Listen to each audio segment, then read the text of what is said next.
네, 저는 아주 작은 수고 및 투자를 통해 만화 혐오증 불식에 앞장섰던 경험이 분명히 있는 사람입니다. 네, 그게 아주 작은 아주 작은 거 아니에요. 만화 혐오증 불식이라는 거는 그렇게 만만한 게 아니죠. 네, 네, 아무튼지간에 그냥 문제를 문제로 인식하는 능력하고 그 다음에 아주 작은 투자를 과감하게 할 수 있는 배짱과 용기, 그것이 정말 엄청난 공헌을 할 수 있는 그런 소양이 된다는 거, 능력이 되고 자질이 되고 소양이 된다는 거, 그 분명히 저는 경험했어요. 그렇기 때문에 그런 경험이 있기 때문에 제 아무리 저기요 힘이 들 때도 내가 많아도 구했는데 대한민국을 왜 못 구해? 더 고생해서 구해내야지. 네. 그런 배짱이 그런 배짱을 가질 수 있었어요. 그래서 실패 경험도 소중하고 성공의 경험도 소중하고 나날이 내 자신감이 늘어나기 위한 열심히 배우고 익히고 깨우치는 것도 소중하고 다 소중하다. 그런 걸 느꼈어요. 그런 걸 제대로 설명해서 여러분에게 알려드리고 가고 싶은 거예요. 아무튼지 이것도 한번 읽어보겠습니다. 저는 아주 작은 수고 및 투자를 통해 만화 혐오증 불식에 앞장섰던 경험이 분명히 있는 사람입니다. 있다는 게 중요한 거예요. 치료를 했다는 게 만화 혐오증 불식에 앞장섰다는 게 중요한 거 아니고요. 그 경험이 있다는 게 중요한 거예요. 저는 적성에 맞지 않는 이대 물리학과를 간신히 졸업한 위인이었습니다. 졸업 후 취직조차 하지 못했기 때문에 적성이 안 맞으면 적성에 맞도록 노력을 하든지 했어야죠. 참 소극적이고 소심했던 위인이에요. 정말 못나고 못난 위인이라고. 졸업 후 취직조차 하지 못했기 때문에 못나고 못난 위인이라고 제가 저를 한없이 능멸하고 경멸했었습니다. 스스로 능멸하고 경멸하던 제가 나는 그 어느 누구보다 유능해질 수 있는 인간이라는 것을 뒤늦게 알아차려야만 했을 때, 그것도 검찰 덕분에요. 저는 어떤 심정이었을 것 같습니까? 학창 시절에 내가 이렇게 위대한 인간인 줄 알았으면 정신 똑바로 차리고 제대로 공부했겠죠. 그랬으면 검찰 비리 피해자로 안 걸려들었을 거예요.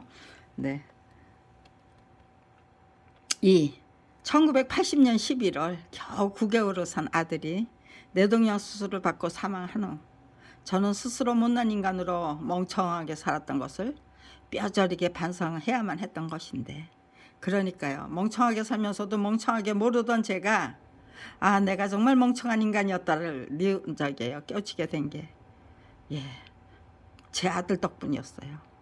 얼마나 한심한 엄마가 아들의 구원을 받아요. 1985년도에 출산한 딸에게 수술이 불가능한 악성 뇌수종으로 수명은 10년을 장담하기 어렵고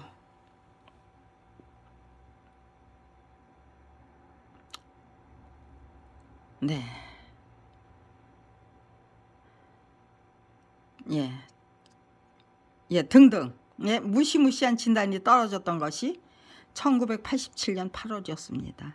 1987년 8월에 10년도 살기 어렵다는 진단을 받았는데 1991년도에 밥벌이조차 할 수 없다는 또 진단을 받아야 됐던 거예요. 정말 죽어라 아주 그냥 재앙의 재앙만 찾아왔잖아요. 2중고 3중고 4중고 끝없이 공교롭게도 똑같은 유형의 재앙이 연이어 찾아왔기 때문에, 그래서 또다시 못나고 못된 어미가 될 거야? 라고 제가 저 자신에게 질문해야만 했던 것인데, 스스로 찾게 된 답이 10년을 살던 5년을 살던 내가 행복하게 살다가 갈 수 있도록 어미로 최선을 다하겠다.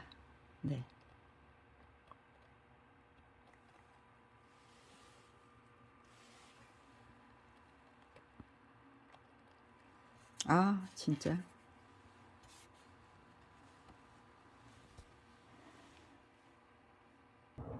네, 진짜 별의별 방해 공작을 다 해요. 아, 아까는 그냥 손이 달달달달 떨게 만들더니, 네, 지금은 또 안 떨잖아요. 그러니까요. 별짓 다 한다고요. 예, 안 떨리네 소리 안 하려고 그랬어요. 그랬더니, 네, 이제는 네, 또 딴 걸 가지고 또 방해 공작이에요. 공교롭게도 똑같은 유행의 재앙이 연이어 찾아왔기 때문에, 그래서 또다시 못나고 못된 어미가 될 거야 라고 제가 저 자신에게 질문해야만 했던 것인데, 스스로 찾게 된 답이 10년을 살던 5년을 살던 내가 행복하게 살다가 갈 수 있도록 어미로서 최선을 다해야 한다였습니다. 4. 어미로 똑바로 섰던 경험이 분명히 있기 때문에, 네, 그런데 네, 아이가 행복하려면은요, 제가 저 자신부터 행복해야 되더라고요. 불행한 어미가 어떻게 행복한 아이를 길러요? 네, 아이는 내 엄마의 눈치를, 엄마의 마음을 아주 뭐 기가 막히게 읽어요. 제가 자신감이 있는지 아니면은 네, 명랑한지 불행한지 네, 다 느끼고 있어요. 그러니까요. 아이가 정말 행복하려면 네, 제가 네, 아이를 정말로 네, 진심으로 사랑해야 되고요. 또 저 자신부터 행복해야 돼요. 그래서 그 행복한 그 바이러스를, 행복이라는 바이러스를 계속해서 네, 날려드려야 되죠. 네, 모셔드려야 되고요. 네, 어미로 똑바로 섰던 경험이 분명히 있기 때문에 인간으로 똑바로 서는 한편 정정당당하게 싸워서 승리한 검찰 비리 피해자로 똑바로 서기 위해 무던히 노력했던 것인데, 그렇다면 화랑간창이 분명히 감당했던 역할이 무엇이었습니까? 그게 절대로 감당할 수 없는 역할 아니에요. 감당할 수 있어요. 네, 정말 죽음을 불사하겠다고 하니까요. 예, 생각하는 방식이 들리고 가는 길이 달라지더라고요. 예, 그래서 네, 이래서 죽고자 하면 살고 살고자 하면 죽는 게 뭔지 알겠더라고요. 왜 그렇게 되는지. 그러니까요. 그걸 알게 되면은 네, 살기 위해서 애를 안 써요. 내 목숨 어디다 바치고 죽으면 되는데, 네, 그것부터 생각하게 돼요. 그거를 네, 죽음을 각오하고 네, 정말 네, 화랑간창이 되겠다는 그 저기를 안 해본 사람은 모르죠. 네, 단식을 해보면은요, 네, 단식이 그렇게 네, 두렵지 않다는 거. 네, 밥 없어. 너 한 3일씩 굶어 그러면 네, 끄떡없이 굶어요. 예. 배고파 소리가 안 나와요. 그냥 네, 물만 천천히 충분히 마셔주면 돼. 네, 그 정도가 기본적인 네, 그러니까 경험이라는 거 굉장히 중요한 겁니다. 그러니까 네, 젊어 고생은 사서도 하라는 말이 무슨 말인지, 경험이라는 게 얼마나 중요하다는 거 알면은요, 젊어서 고생 왜 사서 해야 되는지 알게 돼요. 네. 그렇다면 화랑간창이 감당했던 역할이 무엇이었습니까? 밥벌이조차 할 수 없는 저 처지로 내몰려 있던 1991년 당시 42살이었던 제가 네, 화랑간창의 역할을 완전 무결하게 감당하기 위해 지극정성으로 준비해야만 했던 기간이 얼마나 필요했을 것 같습니까? 네, 이거는 30년씩 필요하지는 않았습니다. 그 외에도 여러 가지 있기 때문에 30년이나 걸렸던 것입니다라는 걸 네, 저기죠. 네, 암시하기 위한 네, 글이죠. 네, 5. 제 남편이 살해 당해야만 했던 네, 2008년 5월 26일 그 당시에 저는 화랑간창이 절대로 될 수 없었을 것 같습니까? 검찰에서는 왜 제 남편 서대원을 살해한 후 대학 교수인 신우 남편을 앞세워서 사망 원인을 폐보종으로 조작해야만 했을 것 같습니까? 저에게 제 남편을 살해한 검찰보다 신우의 남편을 앞세워서 사망 원인을 조작하도록 명령한 검찰이 훨씬 더 끔찍했습니다. 이 사람 저 사람 다 그냥 검찰 부역자로 만들다 못해. 네, 어쩌면 네, 가족에게, 그것도 대학 교수에게 그따위 역할을 시켜요. 정말 해도 너무한 거 아니에요? 네, 저는 그 시누이 남편 앞에서 그 사망 원인 조작했다는 게 제 남편 살해한 것보다 훨씬 더 충격적이더라고요. 정말 구저불능이다. 아우, 내가 당신 같은 사람들을 똑바로 돌려놓지 않고 내가 어떻게 편안하게 죽겠니? 그런 생각도 들었어요.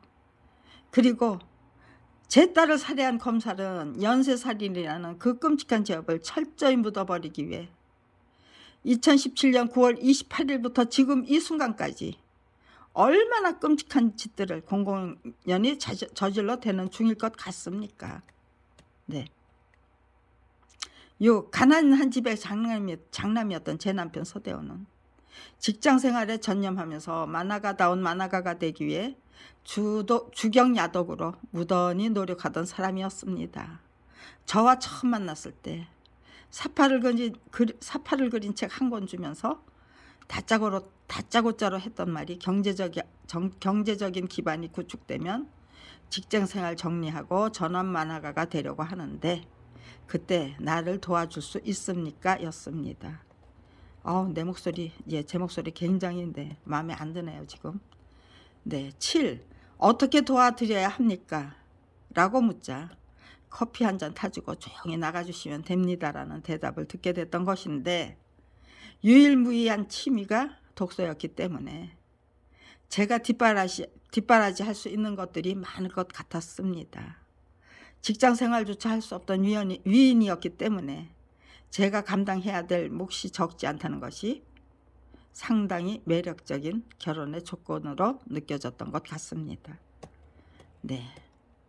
볼 거 없었어요, 제 남편도. 저도 볼 거 없지만요. 그런데 볼 거 없는 두 남녀가 만나서 결혼이라는 걸 아무튼 하게 됐네요. 1980년 2월 14일에 출산한 아기가 1980년 11월 12일 뇌종양 수술을 받고 사망했다는 것은 저희 부부가 양육의 의무에서 벗어났다는 뜻이었습니다. 바로 그 순간 30년 지기 동네 아저씨, 스토리 작가예요, 그분이.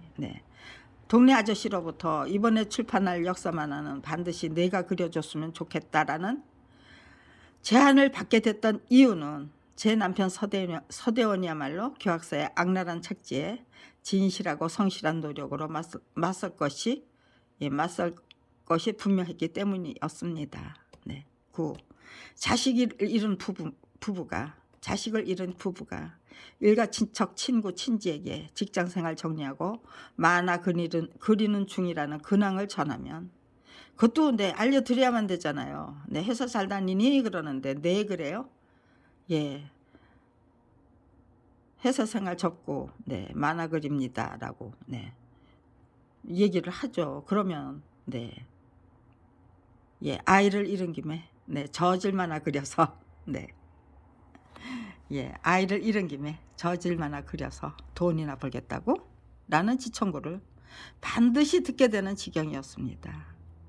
제 친구의 남편이 아이들이 보고 있던 만화를 저에게 집어던지면서 친구의 남편이 어떻게 마누라 친구에게 책을 집어던지면서 이런 책을 그리겠다는 겁니까? 그리고 질책하는 마당이었기 때문에 저 깜짝 놀랐어요. 이렇게 정말 심각하구나, 만화 현혹증이.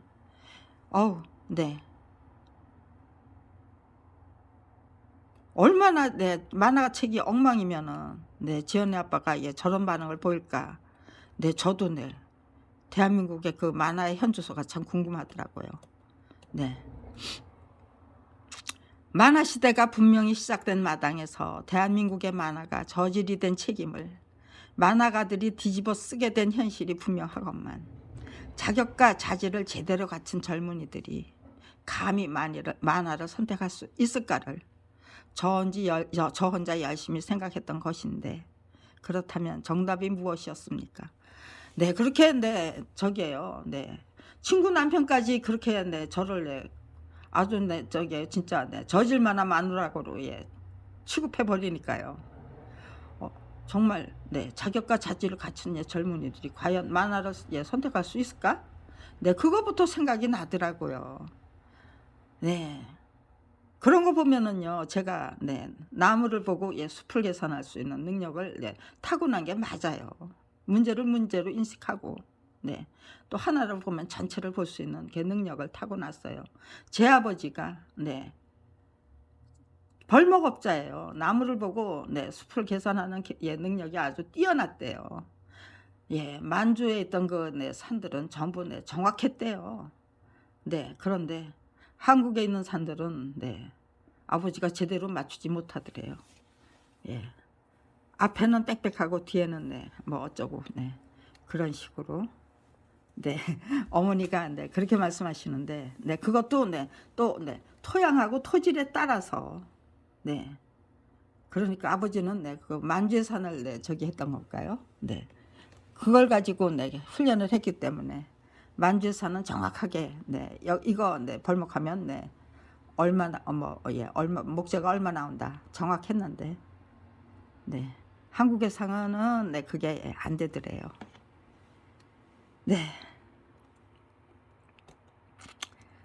제가 분명히 구하게 된 답이 출판사의 악랄한 착취를 진실하고 성실하고 신실하고 성실한 노력과 과감한 투자를 통해 당당하게 딛고 일어서는 방식으로 작가 정신을 제대로 지킨 만화가만이 만화 혐오증 퇴치에 앞장설 수 있다였습니다. 그러니까요. 그렇다면 이 만화 혐오증은 어떻게 불식시키느냐. 우선 서대원같이 철저히 착취당하면서 열심히 제대로 진실하게 성실하게 또 엄청난 그 투자를 통해서 겨우 저게요 고중에 필요한 그 저기밖에 안 돼요. 참고도서비밖에 안 돼요. 생활비는 사파를 그려서 쏟아 부어야만 했던 거예요. 밥 먹고 살면서 역사 만화 그렸던 게 아니에요. 밥 먹고 살기 위해서는 또 사파를 그려야만 했어요.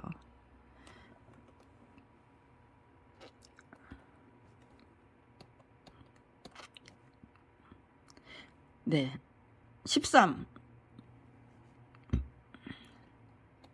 교학사의 악랄한 착취를 기꺼이 당해 들이는 길이야말로 지금 눈이 말도 못하게 아파요. 어쩜 이렇게 악랄한지. 13. 교학사의 악랄한 착취를 기꺼이 당해 들이는 길이야말로 위대한 바보로 우뚝 서는 길이 될 것을 스스로 깨우쳤기 때문에 그렇다면 저 양반이 작정하고 시작해야만 했던 이 바보 노름에 적극적이고 능동적인 뒷바라지로 화답하자. 그런 식으로 부창부수를 제대로 이루기 위해 최선을 다할 거고 우리 부부는 2인 삼각이 되어 씩씩하게 내달리는 동반자로 자리매김될 것이라고 확신했던 것인데 2인 삼각의 동반자가 되고 싶었어요. 저는 위대한 바보가 되기 위한 남편의 노력은 물론 부창부수가 되기 위한 저의 노력이 모두 대단히 잘못된 선택이었습니까? 그래서 1991년 밥벌이조차 할 수 없는 처지로 내몰려야만 했던 것입니까? 14. 스토리 작가 김민기 씨가 성명 표시권이 철저히 무시되는 만화계의 풍토를 독자 투고를 통해 호소하고 나섰던 것이 1994년경이었던 것 같습니다. 그러자 작가 정신부터 지켜라라는 비난과 질책이 무시무시할 정도로 마구 쏟아졌기 때문에 1981년 역사 만화를 그리기 시작하면서 저희 부부가 들어야 했던 온갖 질책을 솔직히 소개했었습니다. 그리고 저작권조차 보장되지 해주지 않는 사법 현실을 터무니없는 무혐의 처분을 통해 분명히 지적하면서 만화 혐오증이 이토록 심각하건만 자격과 자질을 갖춘 젊은이들이 만화를 흔쾌히 선택할 것 같습니까? 라고 정중하게 묻기 위한 전단지를 만들어서 각 언론사에 등기우송하는 한편 명동 성당 앞길과 덕수궁 대학문 앞에서 열심히 배포했던 것이 1994년 3월경이었던 것 같습니다. 그러자 3월 달에 배포했는데 어린이날 특집 기사로 만학의 어두운 면만 열심히 부각하던 각 언론사가 교과서와 참고서조차 없는 실정 등등 약속이라도 한 것처럼 만학의 열악한 저작 환경을 어린이날 특집 기사로 제각각 지적해 주셨기 때문에 고맙기 이를 데 없었습니다. 그 같은 방식으로 만화 혐오증이 사라지자 그랬더니요, 만화 혐오증이 금방 뭐 씻은 듯이 났더라고요. 네, 각 언론사가 대서특필 해주면은요, 네, 분명히 엄청난 그 파장을 반응을 일으킬 수 있는 거예요. 만화 혐오증 그렇게 심각하더니요, 그냥 딱 사라졌어요. 그 같은 방식으로 만화 혐오증이 사라지자 만화가들이 만화가 신설 문제를 조심스럽게 거론하고 나섰던 것인데, 제가 김도훈 검찰총장과 김종구 서울지검장을 무고했다는 제목으로 구속 기소됐던 것이 1994년 8월 26일이었고 징역 1년 집행유예 2년형을 선고받고 출감했던 것이 1995년 2월 10일이었습니다. 160일 만에 돌아왔어요. 77. 검찰이 조작한 무고죄 덕분에 감옥살이를 제대로 체험하기 위한 여행을 떠났다가 160일 만에 귀가했던 것인데, 무남동료 외동딸이 제품을 제대로 파고드는 와중에서 방바닥에 있는 만화가 협회지가 제 눈길을 이상하게도 잡아 끄는 것 같았습니다. 참으로 이상했기 때문에 아이가 잠이 든 후 만화가 협회지부터 확인했던 것인데, 그 책자에 학술원 및 예술원 회원들이 교수의 자질을 앞세워서 참으로 모욕적인 방법으로 만화가 신설을 방해한다라는 하소연이 담겨져 있었습니다. 19. 만사 제쳐놓고 학술원과 예술원 회원님들에게 보내기 위한 책자부터 만들어야만 했던 것인데, 구속되기 전에 출판 담당 기자님들이 보도해 주신 기획기사를 알뜰히 챙겨놨기 때문에 설득력을 제대로 갖춘 자료집이 만들어졌던 것 같습니다. 20. 출판 담당 기자님들이 만들어 주신 것과 같은 자료집을 통해 저는 만화가 교수가 외국에서 수입할 수 있는 물건이 아니고 하늘에서 뚝 떨어질 수 없다면 지금 현재 만화가로 활동하는 분들에게 기회를 드리는 수밖에 없습니다. 그리고 만화가 신설은 빠를수록 좋은 것 아닙니까? 라고 정중하게 설명하고 질문했던 것인데, 그렇다면 저는 어느 정도의 비용을 지출했을 것 같습니까? 한 20만 원 정도는 들었던 것 같아요. 1994년 당시에요. 근데 그때도 복사비는 40원이었어요. 복사비는 참 안 올라요. 기계가 좋아지고 또 토너라고 하나요? 인쇄 가루죠. 그게 좋아지고 그전에는 전부 그러니까 좀 종이값은 오르는데 복사비는 안 올라요. 기계값도 엄청나게 오르고. 22. 대한민국의 저작권 보호 의지가 얼마나 한심한 지경인지를 너무나도 위세등등한 검찰이 늦깎이 만화가 서대원의 작품과 직업을 한꺼번에 빼앗아 버리는 방식으로 명명백백하게 증명해 주신 사례가 없을 뿐 아니라, 저희 부부가 저질 만화 그려서 돈이나 벌겠다는 말이냐라는 야유를 견디다 못해 직업을 묻는 사람들에게 사파라고 말하는 수밖에 없던 세월을 직접 체험하지 못했다면 우리 만화를 똑바로 세우기 위한 저의 대단한 활약은 상상조차 할 수 없었습니다. 그 두 가지 경험이 중요했던 거예요. 돈이나 벌겠다는 소리냐, 이런 만화 그리겠다는 뜻입니까? 그러고 만화책을 저한테 뒤집어 던져버리는 친구 남편 그걸 직접 체험했던 것이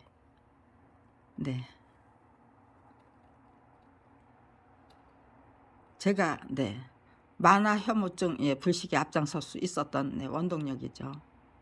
터무니없는 무혐의 처분 덕분에 만화가 혐오증이 사라지는 한편 만화가 신설 문제가 분명히 관철되는 것을 아주 작은 수고 및 투자를 통해 분명히 확인했기 때문에, 그렇다면 검찰 잡지 않은 검찰을 검찰다운 검찰로 똑바로 세우기 위해 정말로